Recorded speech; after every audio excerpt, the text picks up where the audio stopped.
Dostlar, eynəginizdə olan bir qat alqışlamalıyıq, ayna toxatıyıq.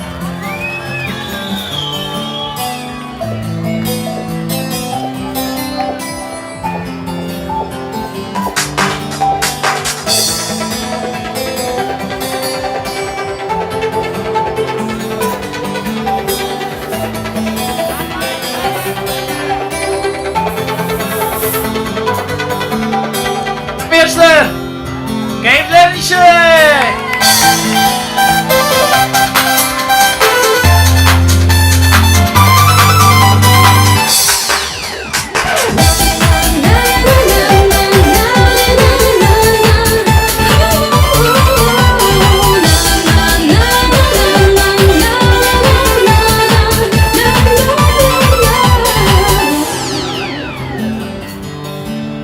Yıldızlarga qarab muğayam Bizge düşer şu şan sigenim Oynar suyuvenni alıp gittin Bir yalnızım kaldım bağırım Şahidine izgi ayda Senin digen senin süzüne Dilmi şımlağanda şımartırdım Hislerimde yürek türünde Şahidine izgi ayda Senin digen senin süzüne Dilmi şımlağanda şımartırdım Hislerimde yürek türünde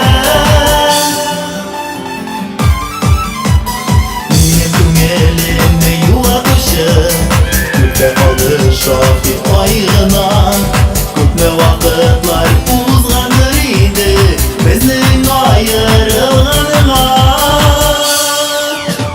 Şahidine izgi ayda Senin digen senin süzüne Demir şımlağanda şımlatırdım Hislerimde yürek töründe Şahidine izgi ayda Senin digen senin süzüne Demir şımlağanda şımlatırdım Hislerimde yürek töründe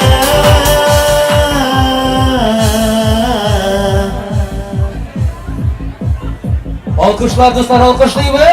Mingersiz fayda işi bilmeysiz.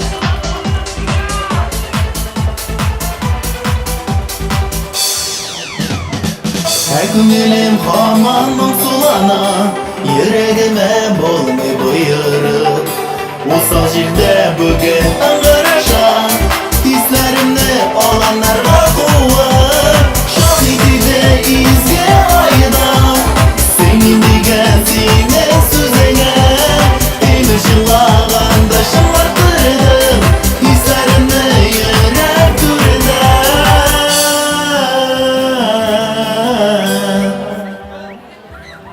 Oynasam ben yıldızlar.